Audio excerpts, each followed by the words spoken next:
Welcome to Rubber Bands, an Avenues Recovery podcast. Conversations about the push and pull of addiction and recovery. And now, here's your host, Shlomo Hoffman. Hey, what's up, everybody? This is Shlomo Hoffman with Rubber Bands, conversations about the push and pull of addiction. We're back for episode 2 of exploring the world of addiction treatment and the heroes that make up its soldiers. These include the people that are in recovery themselves, what they have sacrificed, how they have grown, how they are healing, and their eagerness to share it with others and to give back to the community. We are also talking to people who are involved in recovery, in addiction recovery treatment. Their empathy, their skill, their passion shines out from every one of the people that I've talked to. Today we have with us Russ Francome, the National Director of Clinical Engagement at Avenues Recovery Centers. We don't know exactly what that title means, but hopefully Russ will be able to enlighten us into what he does and how he goes about impacting the world of addiction recovery. Russ, how are you today? Thank you for having me. It's the age-old question of what I actually do versus what my title is and what it actually means. So, is it something that you know, or just something that you're what told? I do? Every once in a while. That's a good question. I mean, I kind of fly by the seat of my pants, but to a degree, I cover all outreach across the country for all 8 facilities, and also just ensure best clinical practices, throughout our conglomerate. So let's run through your background a little bit. How you got here? Are you an American? Where are you from? I mean, that's like that's a leading question if I ever heard one. I was born in London. My father was actually a professor, and they met in New York while he was doing an exchange program. And I was born in London and moved here when I was 11 years old. So I've been here significant amount of time longer than I was in London, but I do have a lot of family there and a lot of connections back there still. So born in London, grew up, I guess you'd say, in New York. In New York, here in the New York area, a Long Island kid? I did spend some time on Long Island, yes. Long Island, Queens. Did my high school education in Long Island in Seaford, and went to college at Lehman University, which is in Rockville Center, New York. And then I got my master's degree from Lehman University. What did I say before? Malloy University I got my undergrad from. It's very unclear where he went to university, yeah, folks. Exactly. I mean, you said you can edit, so let's just get that started right off the bat. Got my undergrad from Malloy. Note to producer, keep that piece in right there. Yeah, exactly. You may as well, right? I mean, we're freestyling here. Let's just keep it going. So I did get my master's degree in social work as well as my undergrad in social work.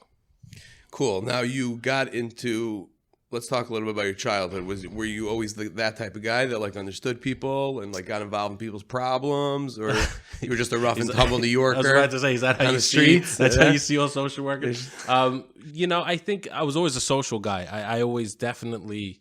My high school education, I think, was definitely the focus was social for me versus educational. I kind of grew up with, a lot of addiction in the family. Having moved to New York at 11, obviously assimilation and social aspects were a big focus for me. So it is an adjustment, London to New York. Oh, for sure. Got the accent beat out of me nice and early, Luckily, I think for me, I had something, I think it's all about how are you going to assimilate. For me, soccer.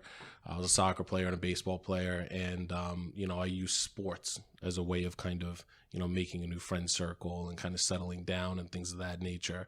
But it was difficult. My father stayed in London. My mother brought us here and kind of, living with family. We lived in my aunt's basement for quite some time. She opened her house to us, and, it was difficult. It was a difficult kind of childhood, but one that wasn't lacking in love, which is the most important thing. So you'd say middle class, lower class, upper middle class? Definitely lower middle class. I think that we had the benefit of having family open up their house to us, you know what I mean? But my mom was a very hardworking single mom. She's a social worker. She was kind of my inspiration as far as where I went with my career. She worked 3 jobs as a single mom on Long Island, which is not a cheap place to live. So, we were kind of the old social work term for your latchkey kids, got home from school, was able to kind of erase all the voicemails about the detentions and everything like that, get rid of all the letters I didn't want her to see. So it had its benefits. So yeah, the manipulation started nice and early. What area of social work did your mom specialize in? Did that inform your career at all? You know, it's actually funny because we're kind of the complete opposites. You know, my mom is very much meet people where they're at. She's a very kind of spiritual person, very into kind of like holistic things. She's more in the line of kind of family therapy, marriage therapy, things of that nature. You know, she deals with a lot of substance abuses because it just really touches every different angle, you know, of society. So she deals with a lot in her private practice, but I would say that it's not by any stretch of the imagination at the forefront of her practice. So she's very, you know, meet people where they're at, kind of get them ready to make movements, make them come to their own conclusions, and however long that takes, that's the process, you know. Whereas, you know, when I got involved in social work, it was initially gang-affiliated youth, and then it was substance abuse treatment, and it was I was dealing with very high-risk, underserved populations, where once you had them and you had them engaged in kind of your therapeutic relationship, you were able to kind of, you know, make a more, you know, I don't want to say punitive approach, you know, but really kind of push them a little bit more. So we're very different in our practices. We always butted heads on what the appropriate way to do things is. But hands down, I would say that she is probably one of the best individual therapists and family therapists in the country, without a doubt. She's fantastic. So you mentioned you had a throw in there a little bit. You said you expanded your circle of friendship through sports. Yes. What happened? Were you were just like a kid running around on the fields like every other American kid, or you had aspirations in sports? No, I was good. I mean, so I think growing up in London. Can we Google you and see like clippings? Don't act like you haven't already, I guess is what I would say. So you know the answer to that question. I mean, so for me, growing up in London, you know, my parents got divorced early. I have an older brother. We had a lot of friends locally. My house. So you asked before whether we were like lower, middle class, whatever the case. In England, we were much more middle class. My father was a professor. He worked at a local university. He was a sociology and criminology professor. He's cool. He's a great person. Our house backed up. Literally, the gate from our backyard went out to a park.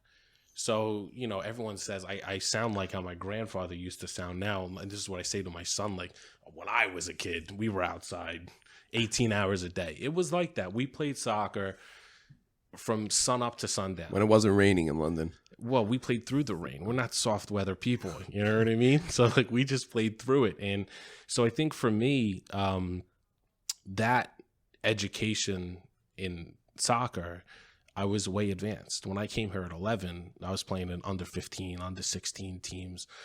So my aspirations were high. You know, I was very good at soccer. It's funny because baseball, I ended up being very good at baseball. We used to play cricket in London, right? Right. So when we moved here, they did like a tryouts for PAL, and they actually make you go up and like you hit a little bit, you throw a little bit, they see where you're at kind of thing. And I go up and my hands are separated on the bat and I'm not swinging at anything down the middle. If it bounces, I'm hammering it, you know? So it's like the last pick for PAL, you know? And then by my junior year in high school, I was the captain of the varsity baseball team. So it was kind of like that for me, baseball was important because like soccer was easy. It was just an instinct for me. I was always advanced, you know, as far as the other kids go. But baseball is something I had to actually put effort into. And, you know, I loved, and I still love to this day, New York Mets. We're about to turn it around, you know. You're shaking your head, but this is the time. Don't jump on board. Steve Cohen's here with bags of money. We're about to turn it around. Yeah, coming from Cleveland, we don't talk so much about teams turning it around. Yeah, no, I don't blame you. They just don't. I don't blame you. You just deal with it. Look, I'm a New York Mets, we deal with the trauma. A Jets fan, and a Knicks fan, so I know all about pain. You know? So you didn't really choose well, to be honest. Or did I? Because when we turn it around, it's going to mean much more for me. You know, it's a moral thing. You know, I can't back off. Actually, the governor, just as a little aside, a cute little story. So I was at a fundraiser for Governor Murphy when he was running for governor of New Jersey. He was at that point the ambassador in Germany, I think it was. And he's speaking by his this fundraiser, and his phone goes off. So he was like a little embarrassed. So he's like, he tells everybody, "Yeah, you know, I once had a story. My phone went off during a fundraiser much like this, and like I peeked at my phone. It was my son calling, and it was like the middle of the day. I was a little bit nervous. Like, why is he calling? He should be at school. Maybe something's wrong. So like, I apologized, walked off to the side, and took the call. And I'm like, son, is this an emergency? And he's like, yeah, Dad, it's an emergency. So I'm like, okay, so what's the emergency? So he tells him, the Browns just released RG3. That was the story that he said. So at the time, I went over to him after the speech, and I told him Ambassador Murphy. At that time, he was the ambassador. I'm like, Ambassador Murphy. I said, you want me to vote for you to, steward the great state of New Jersey. I'm like, why in the world is your son a Browns fan? So he told me, like, he doesn't know, like, they were in Germany, it was on TV, his kid got into it and likes the Browns. I'm like, if you can't captain your family properly and they're Browns fans, how can I expect you to well, he's got good practice. To lead the state. What does the great state of New Jersey ever want? You know what I mean? Let's be honest. It was the perfect he's the perfect person to do it. He's used to dealing with disappointment. The point of life is to direct people in the right directions that will make them happy and productive and have meaning. That's true. But at the same time, is who says that that's the right, winning is always the right way. I think I grew up a Mets fan. I haven't won anything in my entire life other than when I was 3 years old in '86, and that definitely doesn't count, My son is 4 years old. He is a big Mets fan, and he is going to be a winner in his life. You're doing that to your son. My son now has Steve Cohen, the richest owner in baseball, and I would argue probably top 3 in all major sports, and he's about to drop off bags of money, at the free agent stores, and our time has come. Our time has come. It's been 37 years of pain for me, Guys, my son's 4. He'll have a World Series. This is recorded, right? This is going to be archived. My son will have a World Series by the time he's 10. Folks, if you could only see the light shining in Russ's eyes when he says that. I'm very proud. I'm just sorry that I'm going to be here when that light is extinguished. We'll see. I'm used to that, though. Back to sports. Okay. Were you recruited collegiately? Were you planning on playing collegiately? Sure. Were pros in any type of dream for you? Sure. So at 16 years old, I was on the Red Bull second team. So what that looks like is essentially, I guess what you consider in soccer at that time. MLS wasn't huge. It's still not, huge and well developed, but it was essentially like the minor league team of the New York Red Bull. At the time, they were called the Metro Stars. And so I used to have training sessions with them, play scrimmages with them. I played on kind of travel teams. I played on a national team, a state team. I was good. I mean, I was very good. I think I didn't put much effort into it, if I'm honest. I mean, I think I was the victim of, moving here at 11, where I was extremely advanced compared to other kids. What do they say? National level. Well, England, America. Say England to America. That's what it is. You know what I mean? So they say, what do they say? It takes 50,000 hours to master something. I had played a significant amount more soccer than that by age 11. You know what I mean? Right. Like it was every day, like legitimately every single day for multiple hours. So for me, I really never put much effort into it. And I think that's my one regret I guess I have, is that, I wish I would have put more into my development as a soccer player. But yeah, I was, again, I was playing semi-pro at 16. I was getting paid to play by 16 years old, a couple $100 a game, which was awesome. And playing against men, so that was a good education too, I played a lot with the El Salvadorian community. I got the best nickname of all time, which was Leche Caliente, hot milk. That's what they used to call me, because I was the only white guy on the team.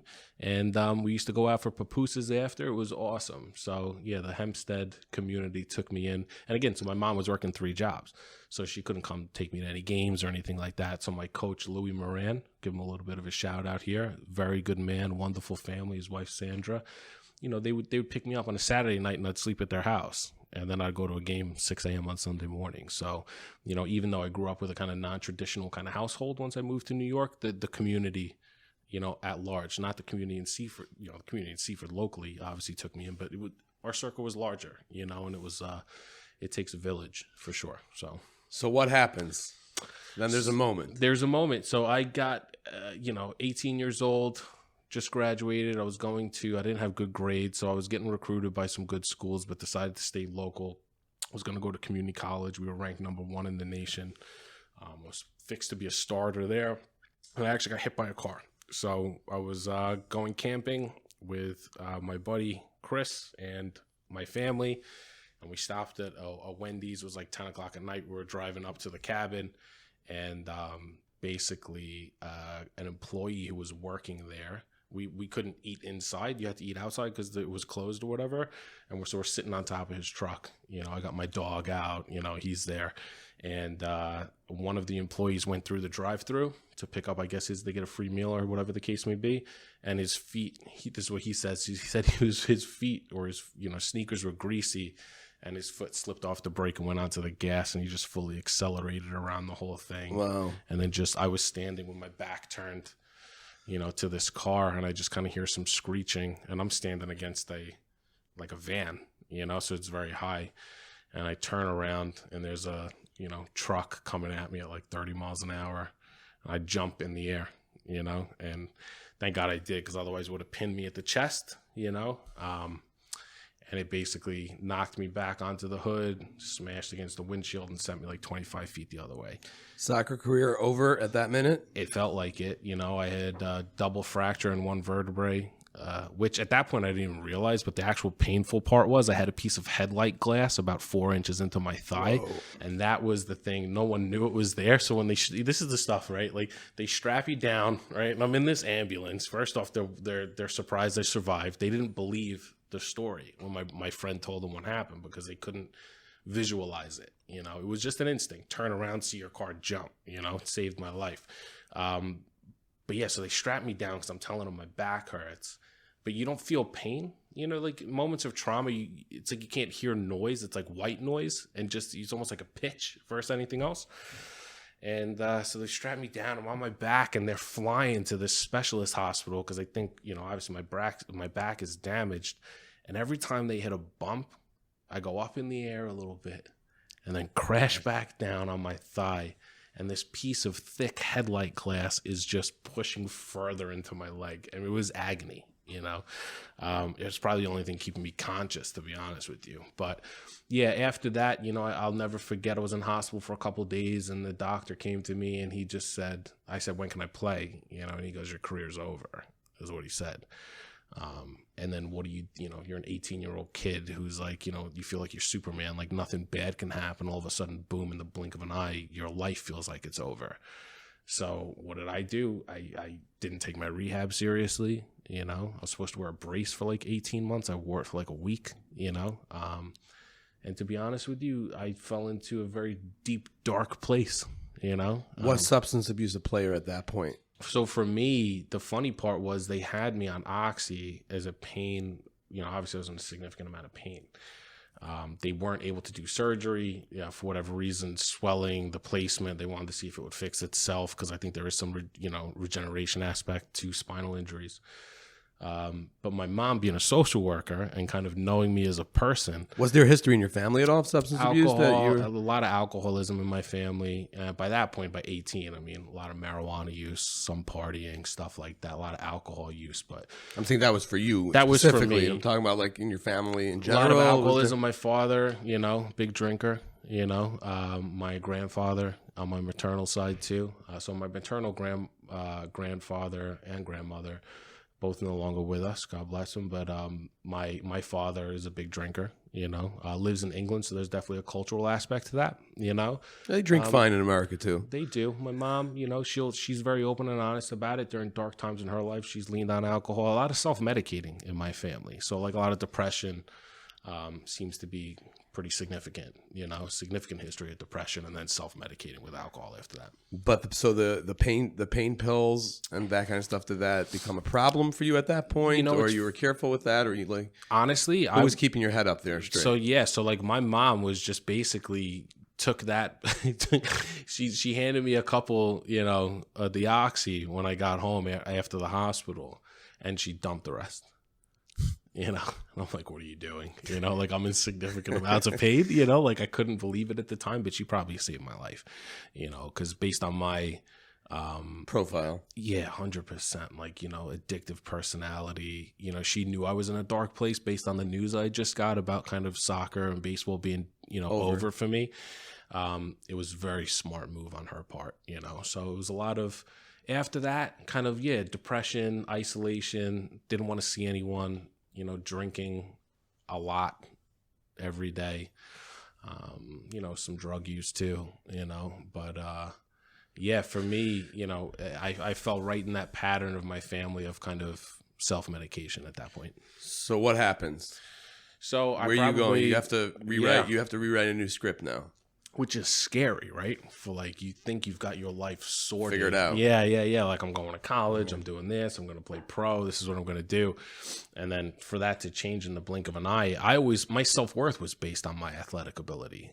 I'd never put any effort into education ever up to that point. So.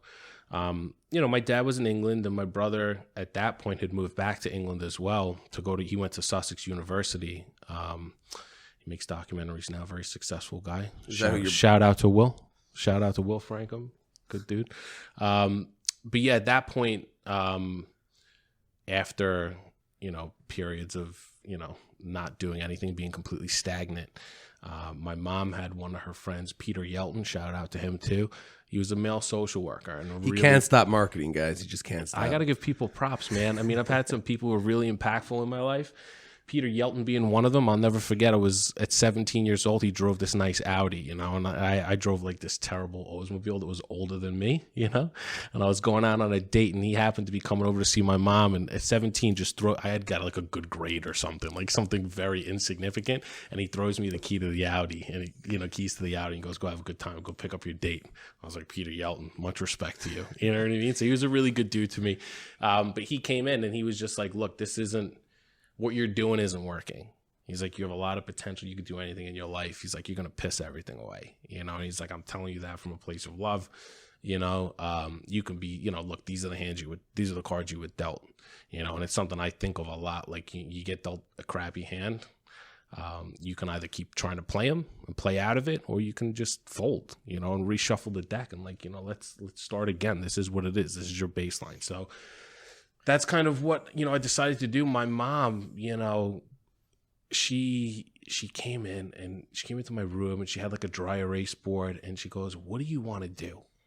Because if you want to be doing this in 5 years, you're just gonna, you're not living with me for 5 years." She's like, "I'll kick you out. Like, it's not going to happen." And I'm like, "Fair enough." Right. So she, we sat there. I said, I wanted to help people. Like, growing up, moving at 11 to another country and kind of not having your dad around was difficult, and I wanted to I always wish I had more of a male role model, even though I had like my soccer coach and Peter, who I just mentioned. And I felt like people had left me a lot. Like, I'd let my dad, and then my brother went back to, we're very close. When he left for England, that was devastating during a difficult time in my life. But I wanted to be that for other people. I wanted to be that support. I knew I could help people. So you drag yourself out of bed. Yeah. Eventually do some sort of rehab. You go back to school. You start applying yourself. Yeah, I did. I went back to community college. I got a 4.0. I went to, I started doing social work classes. I decided I either wanted to be like a teacher or a social worker. And were you headed towards substance abuse? Were you headed? No, not at all. Kids, adolescent work. That's what I wanted to do. And then you end up, so you graduate, you start doing your hours. Yep. And now you're working with gang-affiliated youth. Yeah, went to get my master's degree. What's going on with gang-affiliated youth? Is it mostly substance abuse? Is it dealing with really like difficult backgrounds? Is there violence there? Sure. Are you scared going in? Yeah. What's going on there? A little bit of everything. I mean, my first job was in South Jamaica, Queens. I worked at Writers Preparatory Academy of America, which basically had just been rebranded because there was this massive gang fight. It used to be called Springfield Gardens. That's the name of the school, and because of really bad press, what they did was it was 4 floors, so they just turned each floor into its own high school, completely rebranded it, and gave them fancy names, but all the problems still persisted. So my job was, to get to my office, I had to go through 4 metal detectors. It housed New York City's police for high schools, so there was always about like 30 cops in the building. It's a dangerous, really underserved, tough area, and my job was I was given a caseload. I worked for a place called Crossroads, which wasn't a I didn't work for the Department of Education, so I didn't have the same boundaries as like a school social worker has, right? So if I needed to, I could just go show up to someone's house and it was completely fine, you know? So, which I liked. But I was given like a caseload of 4 kids. And these were all kids who were, you know, generationally involved in gang activity. And basically my job was they were all at threat of not graduating. They were all seniors. My job was to try and engage them, get them to actually come to school, find out what's going on in their life, see where I could help. And now you're getting introduced to hard drugs more than you've ever been. Not so much. No, it was more like marijuana. But then when the families got involved, like there was drug dealing, you know what I mean? More than drug use at that point. But then when you start to find out, like these kids don't, you know, there's no, like I was a latchkey kid. These kids were latchkey kids too, you know, but they dealt with much different. You know, I got brought into my aunt's house, you know, but you know what? It was safe for me to go to the corner store. Yeah, 100%. Like these kids don't have that. There's no upward mobility in the community. So they don't get to see, I got to look at these people and see like, oh, this person made, you know, did this with their life. And now they're a doctor or they're a lawyer or they're a teacher. Or they don't get to see any of that. There isn't, half the kids I worked with never been to Manhattan. They lived in Queens. Wow. You know what I mean? So it was like, you know, there was all these, once you sit down and talk to these kids, you realize like, man, like, you're kind of living in a bubble. It's a bubble. But it's not a positive bubble. Like I'm saying, we're living in a bubble. Well, but they were too, right? It's like we live in a bubble that's protected. They live in a bubble that's not protected, and it feels like they can't get out. Merge the bubbles. 100%. So you want to see, you want to almost improve. I always say you want to improve everyone's worldview. Like these kids didn't have a view outside of their area code. You know what I mean? And you didn't have a way to look into their area code other than through this job. Yeah, and it gave me insight into kind of, you know. I mean, man, like, how am I going to complain about the things that have happened in my life? You know, where do I have that right? You know, so. Well, if you wouldn't have gotten hit by a car, you wouldn't know me. So. Well, that's true. But this is the thing. Lining. I mean, come on. I got to meet the great Shlomo. I'm sitting here on a podcast, you know. World renowned. You guys got intro music and everything. This was your way to celebrity. You thought it was soccer. I've made it. So we're headed towards substance abuse. You're dealing with gang affiliated youth. So you're doing social work for sure, and now you have a career in your career turns. You're going. My career turned. I got offered a job working basically in an adolescent treatment program. So like you know the gang affiliated youth it was the best. I loved it. Like I adored it. You know what I mean? You got to see real change in kids' lives where. It also they'd never like really been around a white dude before. You know who actually. Gave a damn, you know, like the first thing you hear is like, well, what the hell does this guy know? You know, the second I got 4 clients on my caseload within like 2 weeks, like I had 30 people in my office for lunch. You know what I mean? It's like once you kind of gain the respect of one of them, like the rest follow, like this is a safe place. So yeah, like it was a very rewarding and I think I did a very good job there. You know, all the kids that I had end up graduating. Now I don't take credit for that because unfortunately, the educational system just pushes kids through regardless. You know what I mean? I wish it could have made more of an impact, but I think on their lives in general, I got an email from one of them maybe 5 years ago. I don't even know how he found me. And he had gone to school and he just got his master's degree to become a social worker. You know what I mean? So it's like he was giving me like a shout out, which was very sweet. And like, you know, it was nice to hear. But yeah, I went from there to work at St. Vincent's Hospital where I was I think my title was senior alcoholism counselor. Even though it was my first job, I was a senior counselor somehow. And basically it was adolescent treatment. You know, it was at that time very much centered around marijuana and alcohol, problem behaviors, mental health issues. But that switched, man. You know, like that was 10 years ago, 12 years ago, you know, and you saw this drastic change in adolescent treatment, kind of going from almost like a babysitting service for kids that couldn't cut it in high school and needed like a little bit of a break. You know what I mean? And that's what they did. They came to us 5 days a week. They were bussed in by the educational, you know, the school, the area they were in or whatever the case may be. They used to bus them directly to our hospital. They'd stay with us for, you know, 2 hours of education, which was tutoring services, one-on-one or 1-on-3 or whatever the case may be. And then they came into treatment from, you know, that was 9 to 11. They did treatment from 11 to 2 every day. So it was essentially IOP, but 5 times a week. So it was like day rehab. But there was a real like switch, man. I'll never forget it. Like, you know, I got like a 13-year-old kid in who was shooting heroin, you know, and I was like, what is going on? You know, like where How did we this get here? come from? Like, what just happened? Like, it went from like kids like stealing, went from alcohol and Stealing marijuana. gum Yeah. And then like, corner store. robbing their parent. Yeah, exactly. And then you'd get the kids that like, took pills from their parents' kitchen, bathroom, raiding the cabinet or whatever. And then, it just switched. Like, it came in out of nowhere. And then you got these kids, it went from feeling like you weren't doing real treatment to a degree. Like, a lot of it was like, engaging kids, just really trying to work with them, trying to better them, trying to get them to, to assimilate a little bit more into school and take their education more seriously and stop smoking weed before you go to school, things like that, to like, I got to find a detox for a 13-year-old. Wow. Let me just ask you this. Common thread here. You had your you had your challenges growing up. Yeah. You deal with youth. You're dealing with substance abuse. For sure. There's a common thread when we're trying to help people break a cycle. Mm-hmm. Get out of a cycle, reset, sort of push the reset button. That sort of seems to be like a theme. Mm-hmm. Like, you have to push a reset button, and after your career dreams, for sure, were gone, and you have these kids in a cycle of gangs and violence. Is generational, mm-hmm. and you got to try to push a reset button. Mm-hmm. Substance abuse, push a reset button. This is a common thread theme. Mm-hmm. So what's your secret of pushing that reset button? Is it different in every situation, or there's like basic, like, how am I going to reach this person? Sure. I need to push his reset button. Sure. I think you can't push a reset button for someone. You got to lead them to water. So the first thing, and I think the thing that set me up for success in my career, was my biggest skill set was building rapport with individuals that were very hard to build rapport with, And I think I did that. You go to social work school and they say, no self-disclosure. Are there tricks, or this has to be genuine? I think a lot of it is inert. I think you're born with it. I think you develop it.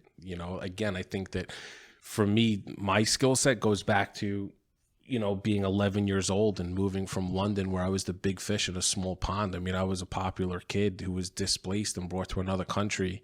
And that's very difficult. You know what it's like to not have your place. And I know what it's like to see what I want to go, and like how to communicate with different people, and how to kind of get past boundaries with people, I think barriers more than boundaries. No, that's probably a more appropriate word. I think that being an 11-year-old and by the age of probably 13, being welcomed, by your peers, and kids can be cruel, man. You know what I mean? Like, that first year was rough. I wanted to go back. I wanted to go back to London. I was like, I hated my mom for years. How could you do this to me? You know what I mean?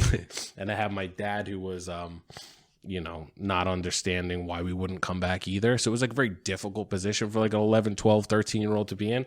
But I think that, it really set me up for success, because I went through that hard time, was able to, navigate through it in, some positive ways and some not so positive. But, building rapport with people is kind of what I was forced to do. And it's what I've adopted almost as a job in a lot of ways. Those same skill sets that I developed at 11 are what I use today.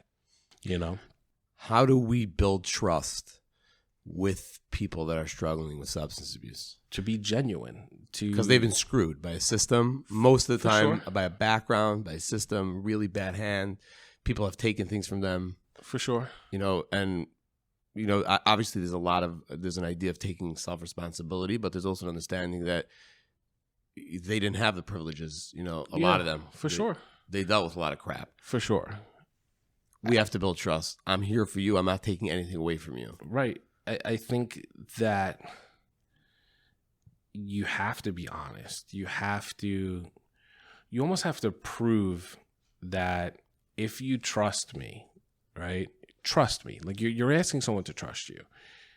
If you trust me, I assure you that I will step up to the plate. I will accept that trust. I will not neglect that trust. I will do whatever's in my power to assist you, But then you have to build initial rapport. Once you have that, you've got the trust, you've got the buy-in. And then from there, it's, I think people live up to expectations. So I think if you have really low expectations of someone, they live down to that, and alternatively, There's got to be a balance, because if you make the expectation too high, 100%. But then at the same jump. time, there's such a lack of self-worth in people struggling with addiction. And then, you have families on top of that who are have no expectations on them, and they're going to be this way forever. And, I can't expect anything of them. And, I think so when someone, genuinely trusts you and you've built rapport with them, and then you turn around and actually have expectations on them, I think that's a good feeling for them. Is that kind of the thing that happened with your mom and you? Like your mom's like, tough love. I mean, I think that's a nice. No, little, you don't have a soccer career. You sound like a therapist now. I like it. You got a little something. I'm hanging around. Right? I'm hanging around you too much, Russ. I know. I tell you. But like your mom didn't give up on you. Your mom was like, yeah, you had a soccer career. For sure. Get the hell out of bed and let's go. You have 100%. A life to live. And I even left out the fact that when she kicked me out the house. Why are you leaving out stuff, Russ? Well, I didn't even, I have like a verbal diarrhea thing. I thought we built trust. We here. did. Seriously, we did a man. good job. I trust you at this point, but it's like even at 18, after it was like, this is what you're going to do, blah, blah, blah. I mean, I graduated from community college, and I was going to go transfer, and I missed my brother, man. You know what I mean? And my mom was like, I need you to get out of this house for a while. I'll never forget. So I moved to London for a couple of years, and I lived with my brother, and he was going to. And then his brother's like, Russ, I need you to get out of this house for a while. Well, what's funny is he was going to University of Brighton, which is like a beach town. It's like a college town in it's not in London. It's in the south of England. And I lived with them. We had a house, and it was like 8 of us in this house, and they were all going to university, like a very prestigious university, right? And I'm like, I'm just there, right? So I'm the guy who's there. I was working. I used to take the bus every day. I ended up doing security at French Connection, and just kind of was living, you know what I mean? It was good for me to get out of it was an opportunity for me to kind of be whoever I wanted to be for a period of time, kind of let that heartbreak of what we call in the business finding yourself? Yeah, I think it was, man. I think it was in the business. Did you find yourself, Russ? I did, because, I at some point I was like, I got to go back and get my life together. You know what I mean? My brother's out, all these guys I'm living with are going to college, getting a degree. I'm working at French Connection, man. Life's you know kind what of I passing mean? you by. Yeah, it's time to get back in the game. It is what it is. So I went back, went to school, and, did really well educationally for the first time, actually put effort into it, and I was I had a 4.0 in my master's degree too. Yeah, you said that twice already. Nah, but I was talking about my guys. Russ college. had a 4.0. I just want everyone to know and that. Just to be clear, a 4.0 through community. Well, it wasn't community college. I screwed it up before the accident. But if he would have went to Harvard, he would have had a 4.0 as well. Post accident, 4.0 throughout my whole educational career. Let's just make that clear. Sure. Don't edit that out. Let's be real about it. Transcripts to back it up and everything. So here you have your background. Now you end up at Avenues. Mm-hmm. You end up at the great Avenues.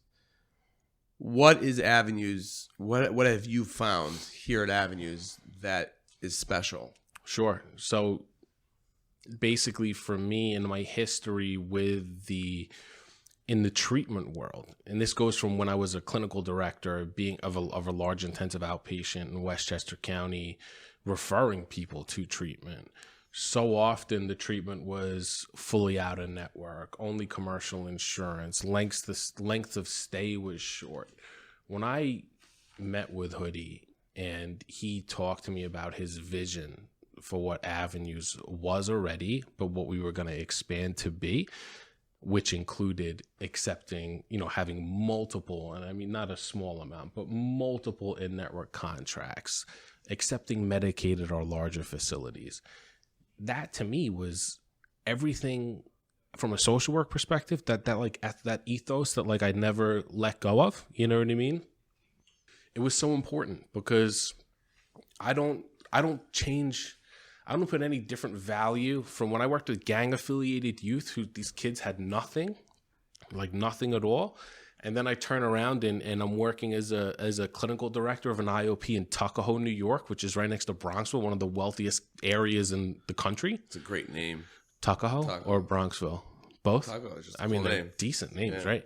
But yeah, very wealthy, affluent areas, I put no difference on those individuals. I mean, I came from nothing. You know what I mean? When we moved here, my mom, like, what if someone, I didn't value myself any differently. You know what I mean? Like, You were class blind. Yeah, exactly. I'm class blind. I grew up in London, where it's like, again, like it's a true melting pot society. You know what I mean? I had friends from Nigeria whose parents worked for, government. And then I had, other friends who lived on the, 18th floor of an apartment block. It's to me, you just see kids. I don't see color. I don't see finances. I don't see any of that. So when I was able to work for a program that, it's a national conglomerate, but it's 8 facilities housed within local communities. And I can legitimately tell that local community in my outreach efforts that, like, we're here to help all of you, not just a small subset,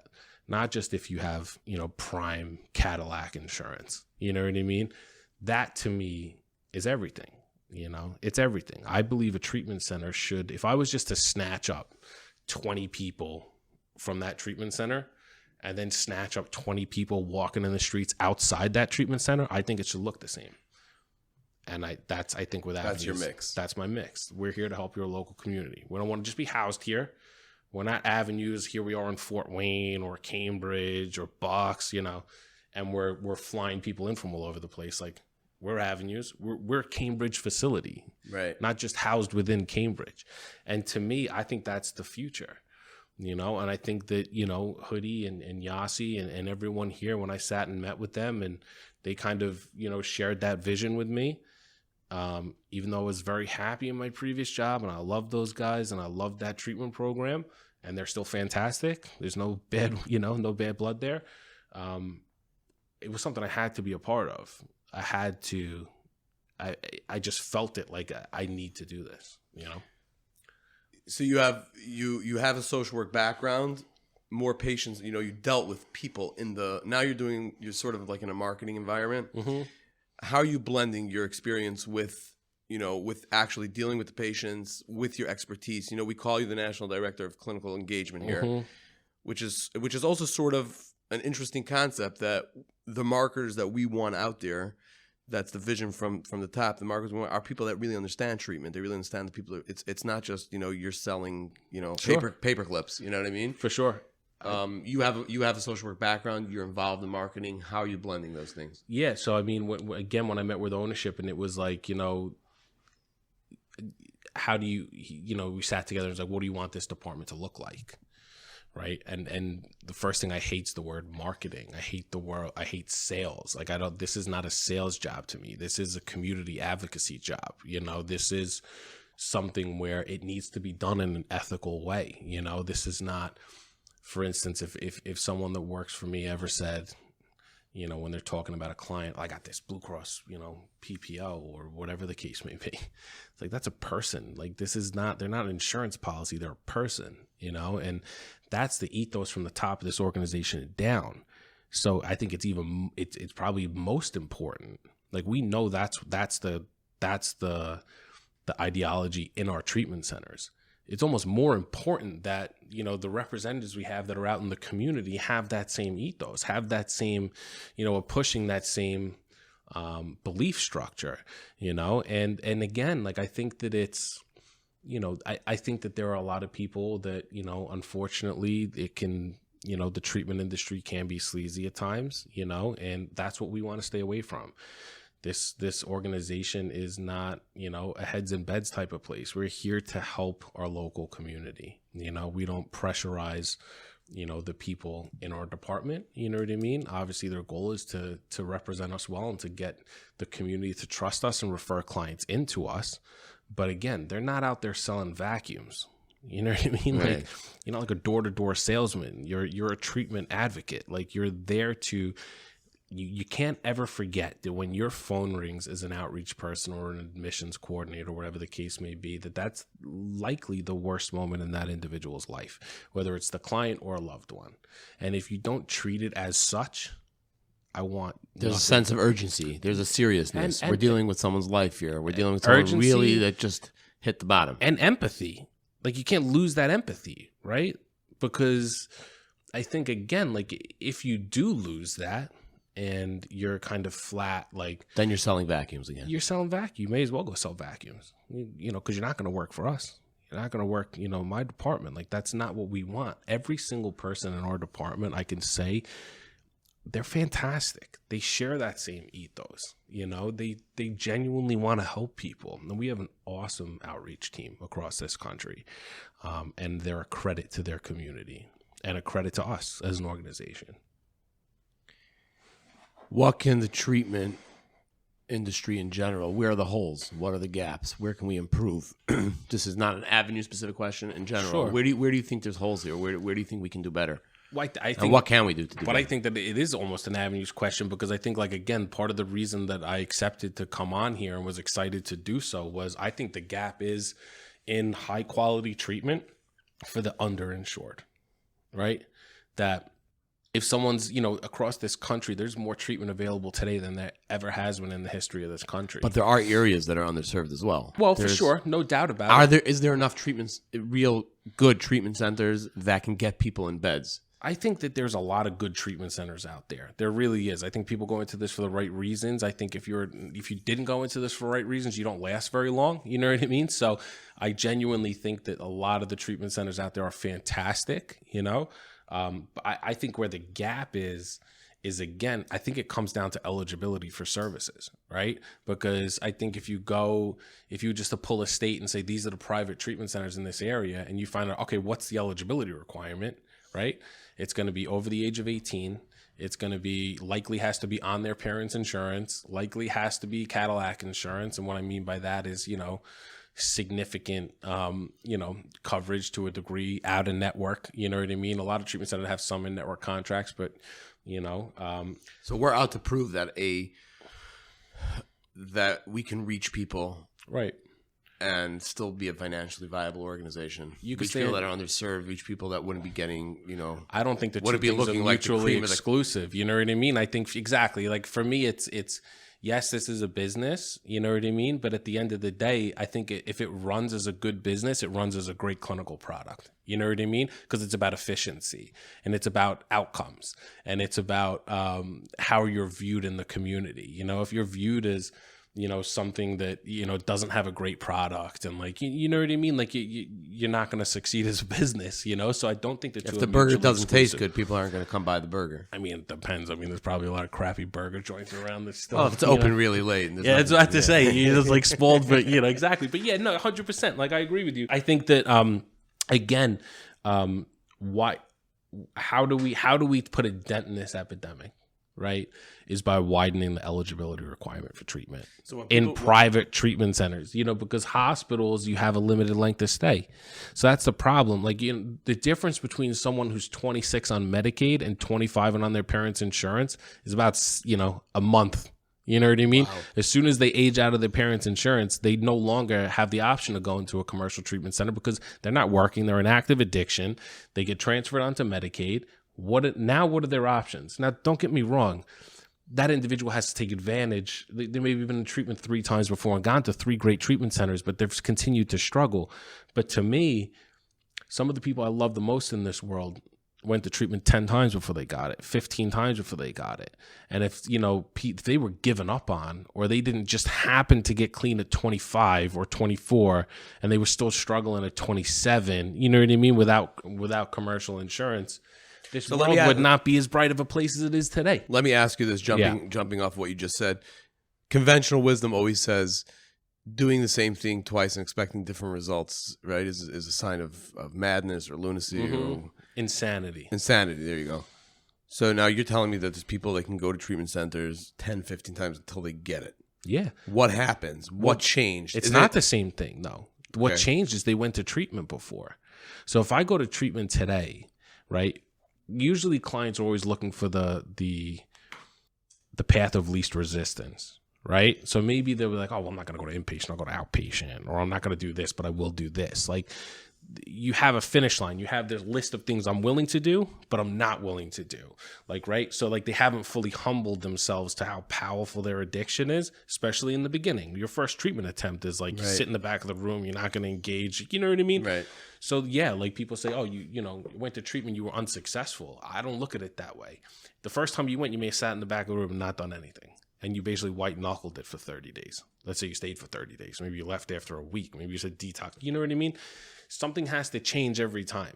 Like this time I go back, I'm willing to do a little bit more and a little bit more and a little bit more. And maybe they felt the consequence of their addiction a little bit more and a little bit more and a little bit more. And they start to see that light start to fade. So this idea that it didn't work is not really true. I don't believe, personally, I don't believe it. I think going to treatment is a very difficult decision. Getting clean is not easy. It's not.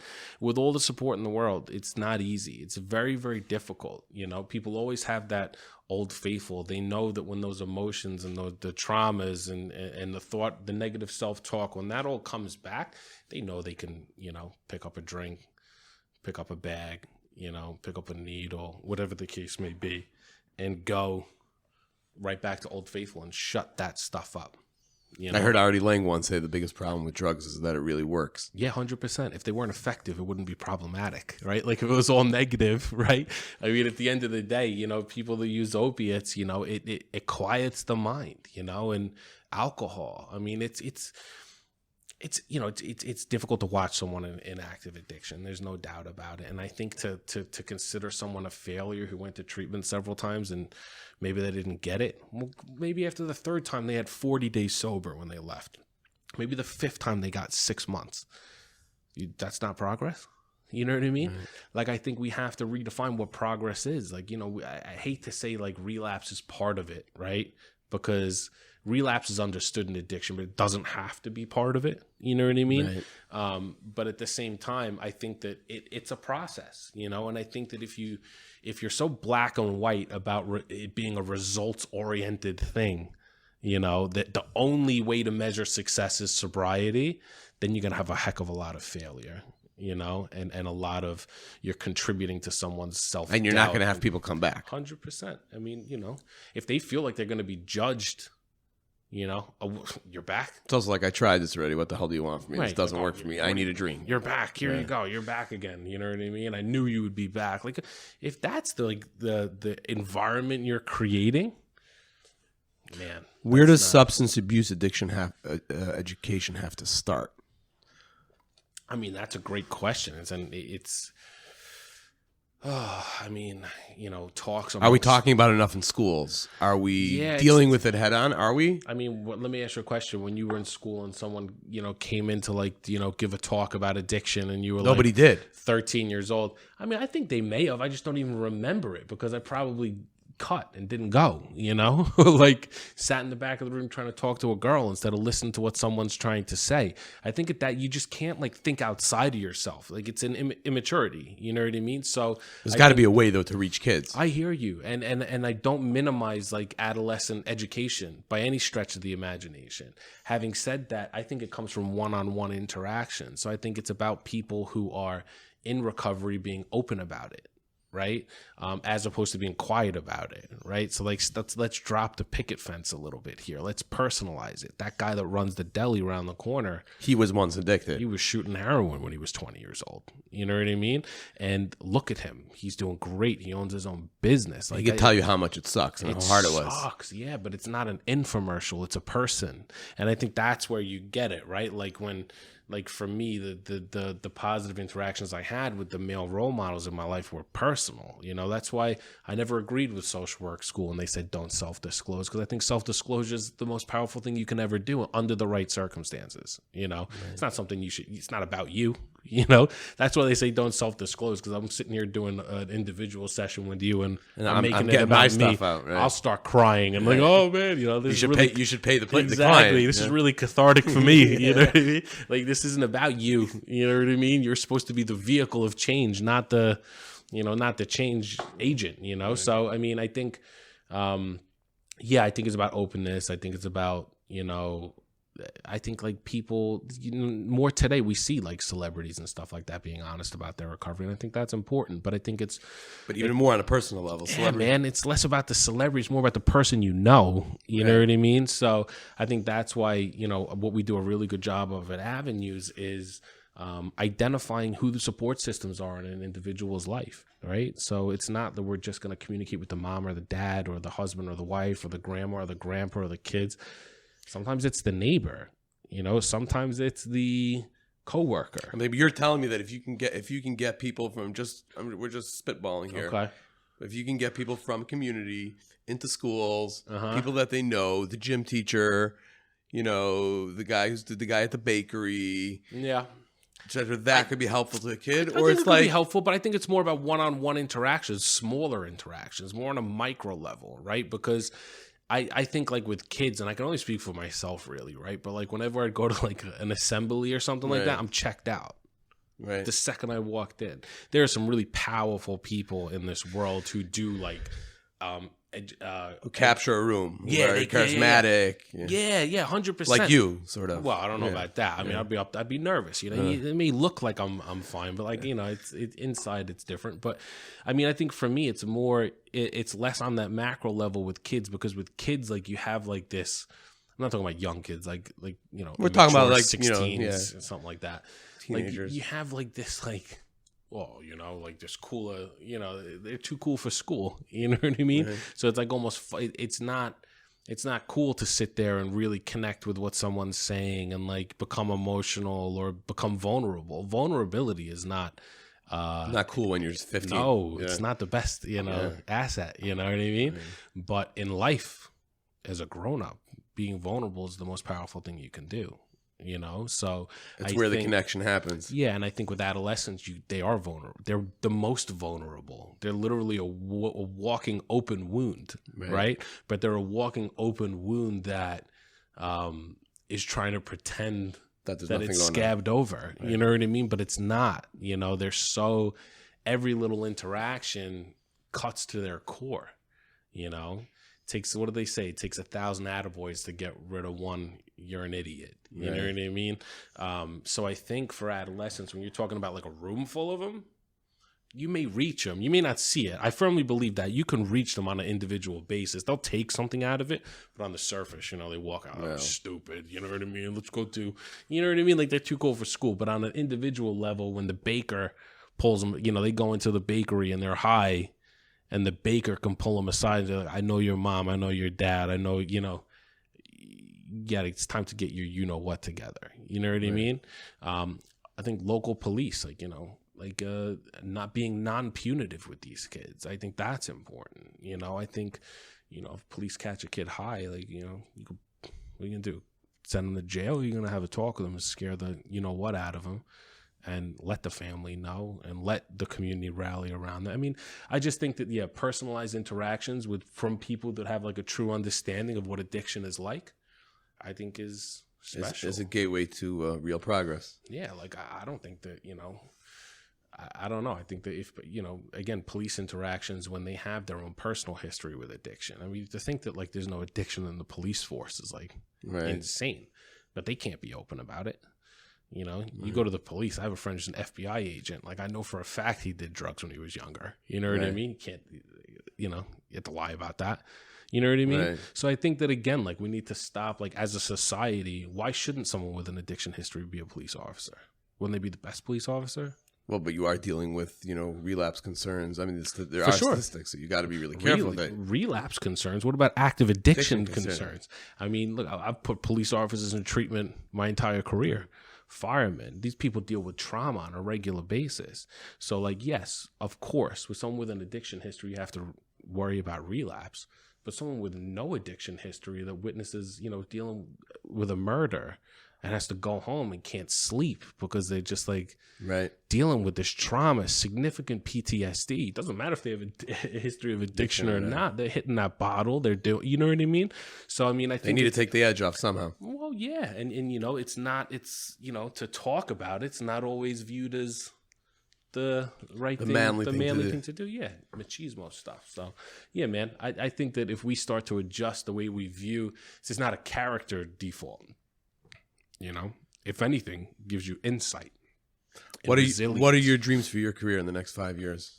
Where do you see yourself going? To keep doing what I'm doing. I'd love to, be on this podcast again would be the highlight of my career. This is the highlight right here. I know when we get really big, I don't know, you're going to have to get in line. But maybe I could do like an ad or something, Like a voice, you could do Or voiceover work? I could do From voiceover. our big sponsors? Yeah, from the big sponsors. I could hold the boom mic or something like that. Just find a place for me. That's where I want to be in my career. I want to, let me follow you. I feel cynicism and mockery. No, there's never, not for me, never.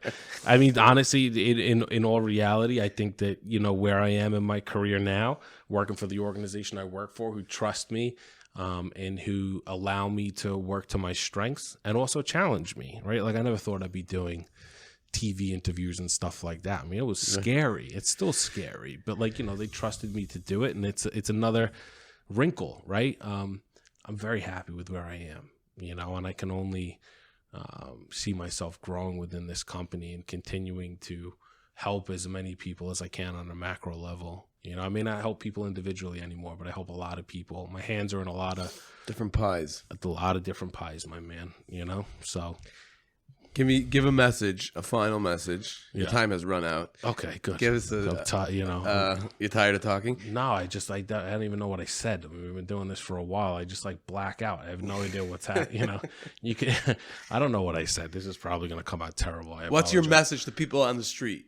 Anybody that can get involved, that can help. They're not doing this professionally, but they have people in their lives that they see signs, symptoms, stuff happening.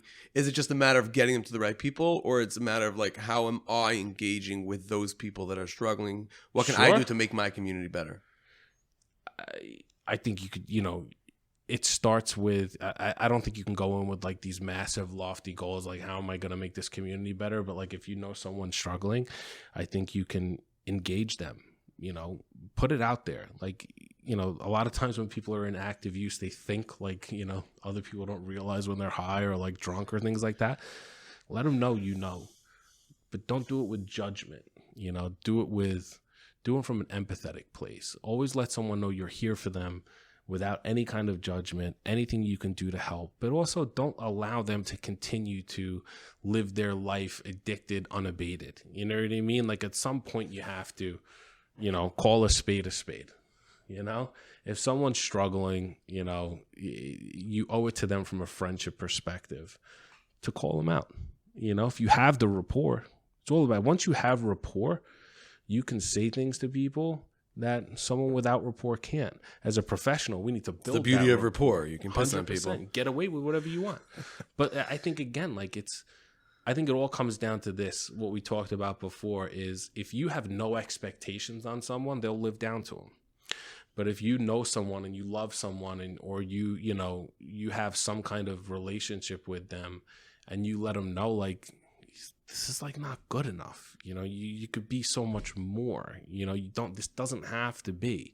But when you're ready, I'm here for you. You know what I mean? And do it in a truly, come from a loving place, and nothing negative can come from it.